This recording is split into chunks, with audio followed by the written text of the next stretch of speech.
Welcome again, Ivana King here, life coach and also ambassador for the World Healthy Living Foundation, which I'm very proud to be part of. As you can see on the slide, we have 27 speakers and 97 ambassadors and hoping for many, many more. And we have 92,500 participants. And after today, I'm hoping to be far, far more than that. And we can do this in 10 languages, obviously not me personally.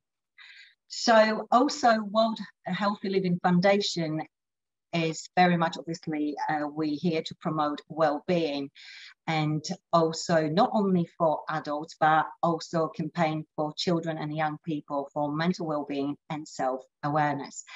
So welcome to the people who are with us today now, and to those who's going to listen to us later on. We're going to be very natural. Yes, we have some notes. So I'm not going to lie, because there's so much we would like to share with you today. And as you've seen, our title is Where's the Will, There Is a Way. And definitely I'm going to introduce you to my special guest today, who truly have the will and went from the very, very dark place with many failures into today, present time, where I think I will have not enough time to share with you how much he's doing, because I think this is the only man that I know that can be in so many places at the same time. Right. Yes, he's very proactive. And why don't you introduce yourself, Wayne, and tell us what you're actually up to today? What I'm up to today. I'm Wayne, and I'm the owner of the Academy Dover, the owner and the founder of the Academy Dover, and also a co-promoter for the United Kingdom Boxing Council and Kent Coast Charity Boxing. What the Academy Dover is, it's a local fitness and wellbeing centre that holds 10 different groups and clubs under the same roof, combat-orientated groups, dance groups, and mental wellbeing groups as well, and fitness groups, obviously.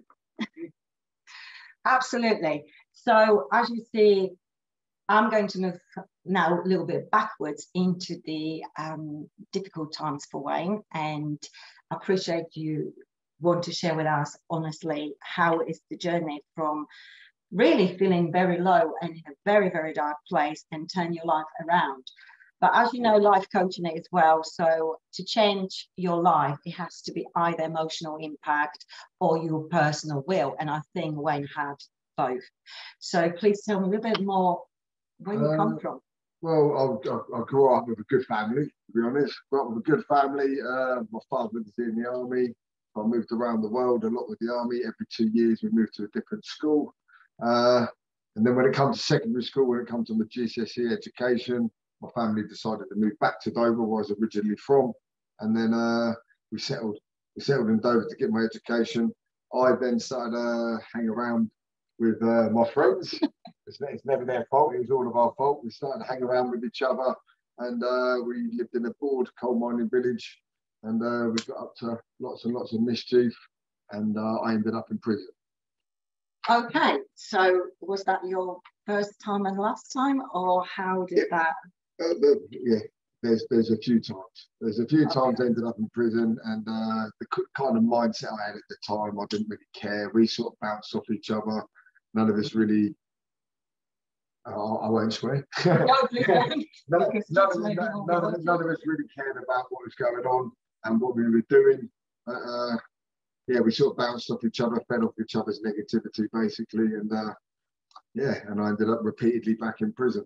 So really, again, is a proven real life here, where depending on what kind of environment we put ourselves as individuals, and the 5 people on average we spend time with most, eventually we're going to adopt the behavior and habits from those people. So be careful who you spend most of your time with.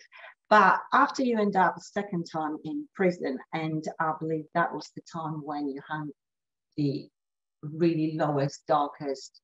It wasn't quite that time. Okay. Yeah, it wasn't that time. I decided I'd had enough. I've ended up in prison, so I packed my bags and I went and joined the French Foreign Legion. Okay, I went into the French Foreign Legion. My mum tried to convince my dad to talk to me, tell me not to go. But my dad took me for a walk. Can I stop you there? Because I don't know if everyone will know what the Foreign French Legion is. If you could just very shortly explain. The French Foreign Legion is an army that any foreign national could join. It's in France. There's about 140 different nationalities that are part of French. Do you speak French as well? Yes. Oh. I learned French while I was there. Yeah, so I went off and joined the French Foreign Legion. I achieved a lot whilst I was in the French Foreign Legion. I've done various commando courses. I've become a sniper. I learned French. I learned some words in other languages. But then I come back to England, and I don't think I'd learned my lesson. Lesson will come back if we don't. Yeah, I don't think I learned my lesson. I fell back into the same path, and I ended up back in prison. I then had my head in my hands and realised what I'd done. But I had a visit of my mother. That's my darkest point. I had a visit of my mother, and she stated that my father was going to leave my mum because I'd continually made the same mistakes. My mum wasn't prepared to leave me. She was going to stick by me because she's my mum. So I asked for a visit of my father. And then on the visit, I told my dad that I was going to cut ties with him. I was going to cut ties with my mum. I was going to just disappear so my mum wouldn't and my father wouldn't split up. And it's from that moment that my dad gave me the second chance. So that was my darkest point. So from there. So what happened there? Because I can imagine you sitting, you know, I've never been to prison, so I don't know, this is my just imagination. You sitting there by yourself, not many friends in prison. I thought I was going to be leaving my family. I thought if my family had gone, I thought I was going to lose everything. I'd obviously put myself into that situation. It's no one to blame. I know a minute ago we just said hanging around with the wrong people. I was the people. So there's nobody else to blame but myself. I put myself in situations and I encouraged other people to be similar to me as well. So it was a big chain reaction. It wasn't just me. There's never any blame. So where did you get the strength to actually admit it to yourself that you are Not till many years later. Not till many years later. There's been lots of finger pointing going on, and not till many years later. That's when I found myself a little bit more in the years to come. But at that moment in time, I knew that it was going to destroy my family through my mistakes. So the only way for me, the way I was thinking at that moment in time, was to disappear and let them get on with their life. And that's when my dad realised that he didn't want that to happen and give me a second chance. And from that day on, I took up boxing. And how did that start? Because I believe you started in prison. You've met someone. Yeah, I started training with a lad in prison. I started to focus on that rather than coming back out and getting into the wrong things again. Okay. So yeah, I come out and I had one boxing bout. I really liked it. So I continued to box. I then met my wife, Kerry. Well, she wasn't my wife at the time. I met my girlfriend, Kerry Moore, at the time. And I've come to marry her. She's my wife now. And she encouraged me to help start training others. And after I started to train others, more come. So it started to grow. There's positivity, a lot of positivity in my life, and then more positivity. There's a big chain reaction. It is, but what I'm fascinated by, you know, you've been in a really not very nice place, because prisons are not nice places. You're meeting the wrong crowd. You admitted to yourself that you were the one. So you took basically the ownership. But from many people, particularly the youngsters these days, we hear, oh, that's not my fault. It's the system, it's my parents, it's something else, something else. So how could you sort of, at this point of our conversation, advise particularly the youngsters, how do you actually face your ego? Because I think you defeated your ego. Oh, yeah. Again, that was just the first step. That's the first step in it. That was just the mindset. I don't even think I knew what I was doing at that time. I think I was doing it more, not for myself, I was doing it more for my family. So you had the strong why, which I always say you need to have not knowing so much how, but if you've got the strong why, that will drive you. Yeah, exactly that. I had to have my why, and that was my why at that moment in time. My why then changed repeatedly through time after that. I had so many different whys to why I was doing things. So obviously meeting Kerry as well, that was another why, which was bringing Oh, she done nothing but encouraging and enhance everything I was doing, and yeah. You see, after every big man, or behind every big man, there is a great woman. Nothing, you know, to come in that. Well, thank you, Kerry, for sticking by Wayne and allowing really and helping make it all this happening, what he's doing today.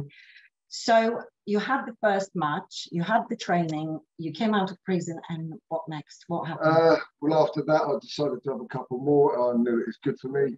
Good for me mentally and physically. It was making me very fit after coming out of the Foreign Legion as well. Yeah, so I continued to do it. After a while, I had a couple of people asking me if I could train them. I wasn't game for that. I didn't want to do that. I wanted to concentrate a little bit on myself. Kerry encouraged me. I started to train them, and then more people come. But then I started to get a lot of satisfaction out of helping others. And a lot of the people that were asking me to train me were lads in a similar situation as I was in to start with, and it started to change their lives. Then, so boxing started to change their lives, so I continued to do it. And then I started to put boxers on these shows, the United Kingdom Boxing Council, which was then owned and run by Peter Stoughton. After a while, Peter Stoughton asked, sorry, I'm kicking my feet. After a while, Peter Stoughton asked me to become his business partner, and we created the UKBC South and the Kent Coast Charity Boxing. And from that day onwards, we produce fighters on a daily basis. The Kent Coast Charity Boxing, we give the general public the chance to become boxers. So this is a semi-professional boxing organisation, but we give the general public a chance to become boxers. We give them 10 3 weeks training, and we match them against each other, and then they raise money for charity. And yes, some of them go on to become boxers, and it changes some of their lives as well. Which I've seen myself, and also Wayne, you doing special classes as well for kids. So you're really starting them very, very young. Oh yeah, yeah. And you encouraging, basically there's no limits because you're training kids with... Yeah, we train kids from 5 years old upwards. We're a registered amateur boxing club as well. So we're affiliated with the Amateur Boxing Alliance. I'm going to talk about the autism class. We do autistic classes for children as well, children with autism. A lot of the kids that wanted to come to our classes were not able to fit into mainstream class. But we thought we'd create a separate class just for them. Okay, so they can go into the separate class, learn some coping mechanisms within the separate class, and after a while, we could then integrate them into the normal amateur boxing classes, and it's having a massive effect. And yeah, which is fantastic, because what I wanted to show and share with you on Wayne's really true story, that even you've been in a really horrible places, done really well, whatever you've done, end up in prison, you can turn around your life because it's your choice, and the power is within you. Because Wayne, also you working with young people at school. Now I work as a teaching assistant in a school, because the prison days are very, very long past now. They're nearly 20 years old. You know, I mean, it's that far in the past now. It's that far in the past now. It's not even worth thinking about it. It's the first time I've ever spoken about it in this public. I appreciate that. Because it's that far in the past. I got a job as a teaching assistant in a local school for boys with special educational needs, and a lot of these lads suffer from similar educational needs as the kids in my autistic class, and more. I won't go into that. Yeah, fair enough. But as we both believe very much so in mental well-being, because you also, I tell you, it'll be easy if I tell you what he doesn't do than actually what he does, because I don't think we're going to have enough time on life here. But also, like I said, we both believe in very much so in mental well-being as a part of life and looking after ourselves. You created also being part of creating the group Lads, which the lads also help me to take advantage of giving my help to women, and we created another sister group for women at Breakthrough. So tell me a little bit more, how did that come around? How did lads start? Okay, I'm also an on-call firefighter. I'm a part-time fireman. I got a job as a fireman as well. I was doing a job with the fire service, and I come across an incident once where I found one of my boxers dead. Okay, so from that, and he committed suicide. From that, I thought that we needed to do something about it, and that's another two of my friends that also committed suicide previously before that. So I decided we needed to do something about that. So I got myself qualified as a mental health first aider, which is the first step into helping people. And I teamed up with a lad that I was helping called Ryan Crone. He was going through some mental health issues himself. I was doing private one-to-one fitness program with him. So we both got ourselves qualified, not just me, sorry. We both got ourselves qualified, and we created a group called Lads. Brilliant. And Lads has grown up to about 42 participants now, I think, that come. Some of the lads we've got qualified themselves, and they're now team leaders within the group. So they've gone on to helping themselves out, and now helping others. So it's all had one big domino effect of productivity and positivity and helping other people. Sounds great. And obviously, I'm hoping that Breakthrough can do the same. We started, well, we're still very young. And I've noticed that, particularly after the lockdowns, that more men actually are more open to help and talk about it. And women. Yeah, it was very, very needed during lockdown. That's why I think it exploded the way it did. Yeah, sorry. That's why I think it exploded the way it did. But then we did have a lot of ladies asking during lockdown if we do the same thing for ladies, and that's where you come in. I came into it. It's just my ladies kind of need to come forward. Yeah. Don't be scared. Don't suffer by yourself. What we're trying to do, lads, is normalise it for men to be able to come and speak about their emotions, about their problems, and make it normal. Mental health is there. It happens on different levels. we all have mental health, whether it be good or bad mental health. So we're trying to create and support, obviously, the good well-being. So going back to your journey, so there is a lot of people who are at that point thinking, oh, nothing can be done. What kind of strategy and advice you would give someone who struggle right now?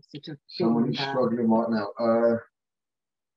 What with like being in the same place when they thought, okay, my life is over because I really done many loads of bad things, not made the right choices, and they believe sometimes that's it, my life is over. The past doesn't matter.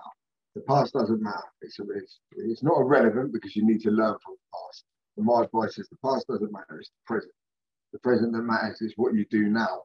Okay, so you need to change your mindset and start thinking a bit more positively, and But you know, like I know myself, a lot of women and people say, oh yeah, think positive, but how do you actually do it? How do you train your mind? So you as a doctor, I can't trick myself to start with. Okay. Yeah, I can't trick myself to start with. I'd wake up feeling a bit down and depressed and fed up with things, but then I'd kind of lie to myself and put a little smile on my face, take a deep breath. Yeah, can I borrow this? Yeah. This is a great exercise if you really feel, oh, I can't be bothered today and I'm not about to smile. Just put a pen between your teeth, and that physically tell your brain that you're smiling. So that's another trick. Don't get me wrong, and I still get it now, because people know me from the past. I still get this now. That, human. Yeah. But I still get this now, where you'll always have the naysayers. You'll all have people looking down. I can assure you now, because of my past, that someone will watch this podcast and go, yeah, and they'll say something, but it doesn't matter. It's just been lucky. I'm not been lucky. I've forced myself into doing things, and once you start balancing that 51% of positivity and negativity, then the balance changes. Once you change that balance, it's all. So would you not say, because sometimes people come to me saying, oh, how do you motivate yourself? But I believe motivation is nothing else, just set the momentum. Yeah. So if you start doing one thing. You've got to be consistent. You've got to be consistent. Commitment, consistent, even the days I'm training for London Marathon at the moment. I'm training for London Marathon at the moment for the NSPCC. And I don't get up and run some days. I'm not a runner, but I've become a runner. I've made myself become a runner. Okay, and I'm getting good times as a runner now, and I'm running with runners, and I'm making good times on local races. But it's commitment. It's forcing yourself to get up and do it. I have to do the school run in the morning, so I make myself get up at 6 o'clock in the morning. That's quite early. Go on my run before I even get on with my day. And they say, yeah, I don't want to get up at 6 o'clock in the morning before everyone else. Everyone's sleeping in the house. But yeah, I'm using that as an example. With anything, you've got to be consistent. If you set some goals, stick with them.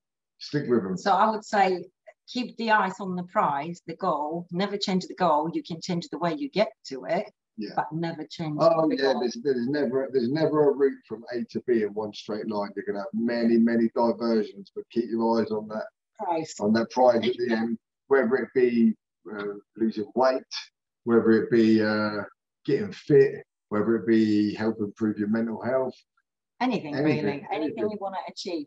And I think the commitment is very well seen in the kids you train, because I've seen them come in regularly and they really give it all. But I think this is what you're spreading onto the young generation. Yeah, but it's helping me as well. It's helping me as well. It's, So here really what I'm hearing, no matter what kind of situation you're in, what kind of circumstances, is you learn being resilient and kind of turn this around, the negativity into positive, but so much of creating the opportunity to do something new and develop yourself. So and it does. There's a mantra that I took off, and middle it says it starts with us. Absolutely. It starts with you. Sorry, and I changed it to it starts with us. It starts with you. You're the one that's going to change it. You're the one that's going to turn that table. So yeah, I always say there's no one coming. It's you. You need to parent yourself. You need to. It's you. If you don't get yourself out of that bed, then no one else. You can't change the world, but you can change the world for yourself. Absolutely. And also, as we're talking about mental well-being, a lot of people are scared to come for help, but we like helping as the natural kind of behavior of human being. But when we're helping, do you find it's like you get the pleasure of helping people and see them grow? So sometimes I would say, why are you taking that pleasure away from others? Let people help you. So if you do suffer with anything, anxiety, or just want to chat, reach out to us, reach out to the Facebook. Underneath, there will be a lot of links. Sorry, I'm just going to look at some comments. Totally true. The mindset's so important. That was Marion. Thank you. Just going to quickly look if we can answer any questions. If we can't right now, please feel free to leave any comments underneath this event, and I will get back to you with Wayne to answer your questions or comments. Moving forward, so Academy, one thing, then charity, Uganda. Oh yeah, well, we created a sister group to the United Kingdom Boxing Council. I mentioned it a minute ago, Kent Coast Charity Boxing. Kent Coast Charity Boxing, we started to raise money for local charities. Okay, we started to raise money for a local school and that kind of thing. But then after a while, we decided to set our own charity up, and we teamed up with a project called the Abode Project. The Abode Project have set up a school for underprivileged children in Uganda. A lot of orphan children, children with no families, and that they set a school, the schooling system up in Uganda, in Kabale, in Uganda. They asked me if I wanted to go on and build a fitness and wellbeing centre as a follow-up. Take your time. A follow-on from to their school, and I took that chance up. And then me and my business partner now raise money on the charity boxing shows, and we're halfway through the project. Lockdown stopped the project. We've just done one other boxing show. We're doing another one, and we've got Fighting Fit Uganda, the Abode Project. We're going to have to complete that. So you're not only in UK, you start spreading yourself even further afield. Yeah. The primary goal with the Fighting Fit Uganda, the Abode Project, is their national sport is boxing.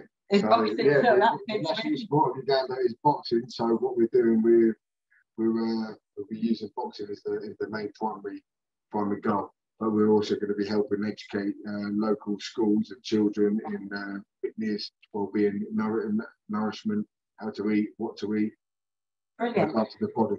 So the charity boxing, I believe, is happening this Yeah, no, no, we've just had one. You had We've just one, had one. yes. We've got another one in November.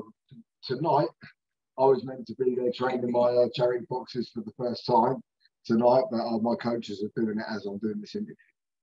Brilliant. So you see, valuable time. Thank you for giving this time to us and your boxers. I'm sure you will catch up with them. Brilliant. So you training for marathon, you boxing, you training others. So do you sleep? Do you sleep? Do you... 6 hours. 6 hours. 6 hours a night.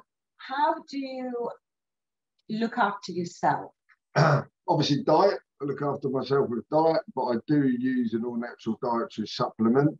I will ask Carolina to help me with a slide here because I've got no control over the technology. And is that the one? Yes, the one. It's called Prostic. It's an all-natural dietary supplement. I don't take anything that's not natural. I'm not into that.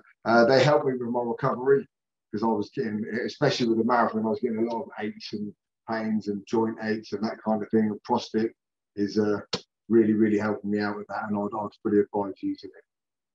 I'm using it as well, so I definitely know that it's. Well, I don't have to advise you. No, but definitely.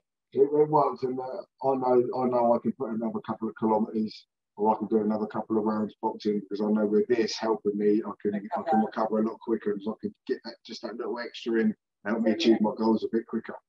So about that, obviously we're not going to discuss diet here in details, but do you get time to yourself actually? Because we always advise people to have that downtime, and because you're getting all these ideas. And I know there is. My mum said it to me the other day. My wife, it seems to be my time, and I like to read books, but I've not got the time to read a book, so I download an audiobook and I listen to books and listen to positive influence and that kind of thing when I go for my run. So again, you feed not only your body, but you feed your mind with whatever you surround yourself. Yeah. Yes, absolutely. So again, it's very important to surround yourself in the right environment and also with the right people and listen to the right stuff. So if you expose yourself to negativity all the time, to scarcity as well, like obviously news can be one of them. Yes, we need to know what's going on, but I think fear is the worst thing that feeds fear, and then you lose yourself, and that's where the positivity will disappear. I've got lads as well. I've got my lads group. I use that myself as well. It helps me. 1 hour every week, I go and sit down and I speak to the other lads, and sometimes I speak about my issues and my problems as well. So yeah, that's a bit of downtime. Okay, so that's great. How is your family, Kerry? And you've got 2 sons, I believe. Yeah. And how do they feel about all of this, what you're doing? Obviously, I know Kerry. It's not what I'm doing, it's what they're doing as well, because they're very involved in it all with me. So. And tell me a little bit more about. Well, Kerry's very involved in the King Coast charity boxing. So, yeah, she tells me what to do and what not to do. Yeah. Right. She's kind of my boss when it comes to the admin side and the money tickets and all that kind of side of it. Yeah. So I get on with the coaching, Kerry gets on with that side of it as well. So it's a bit of teamwork. So your family is your team as well. Oh, 100%. Brilliant. 100%. So the right people behind you, and you can achieve absolutely everything.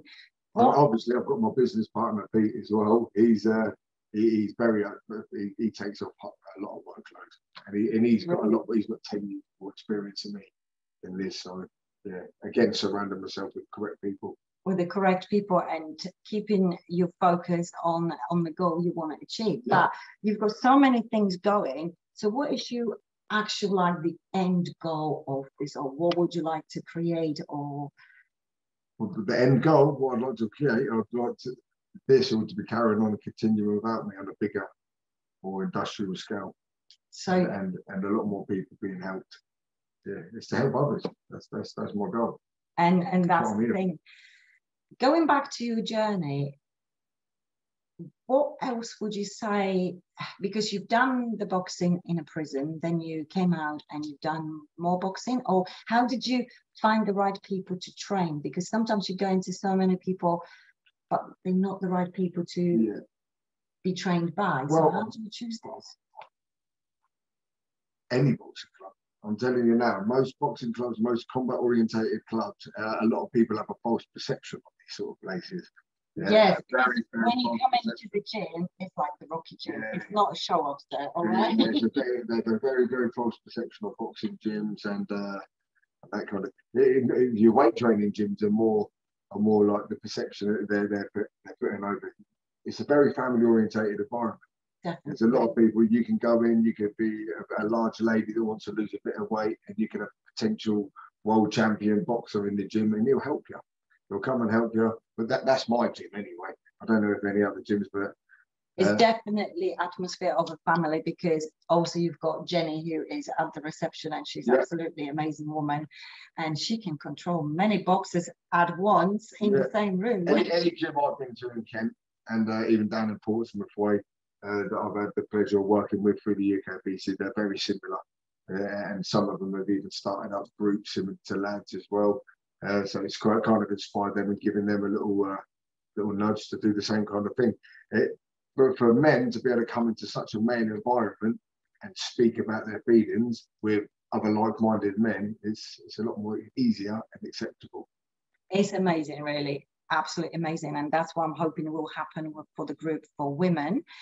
I think we've got a question here. What advice would you give someone who has depression? Reach out, find someone, speak to somebody. That's what we said. Reach out, be out there. If you don't want to reach to us, there are other places that can help you. And I think activity, as you just mentioned, helped you so much. Stop being active. Definitely. It's just stop doing what's making you feel depressed, basically. Stop sitting at home and thinking about it. Go out, look after yourself, look after your body, find someone to speak to. It doesn't have to be a family member or anything like that. Sometimes it's harder to speak to a family member. A lot of my lads come down because at home, and it's not no fault, any fault with the family. If you speak to your family about something, if you continue to do so over time, you sound like a moaner. You sound like someone who's whinging. When there's groups out there that you can go and speak to that don't feel that way, don't think that way. Absolutely. So find a place where you can, when you can obviously go and get help and support. And I think, I'm not sure that Lenka is, I don't know if she's from England, from this area, but you can also reach out. You can contact me through the messenger. You can find me on the Facebook. I'm happy to point you in the right direction, or anyone you know of. And we can, like I said, don't suffer by yourself. Reach out, and we can fix things. So keep disappearing off the screen. Oh, you keep disappearing. Sorry, I'm taking over. Okay, so formula for success. A formula for success. There's no formula for me. So I'll go back to my notes. For myself, yes, my little secret on what's helped me is just positivity. For me, just feeds positivity. So anything. Back in the day, if I was doing naughty things, criminal activity, going out drinking, getting in fights, then I'm a firm believer on the law of attraction. So I've learned that through my years of doing this kind of thing.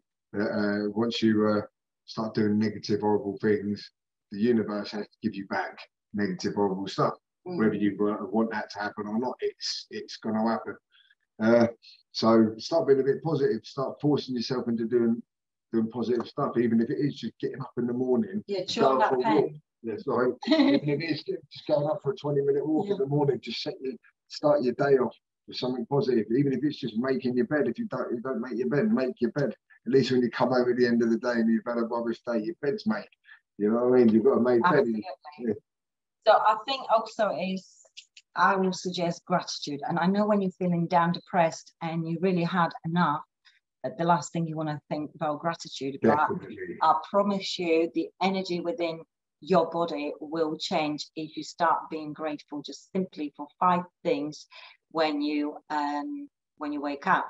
And that could be the simplest thing, that you actually woken up. Waking up. So the first thing you need to be grateful of.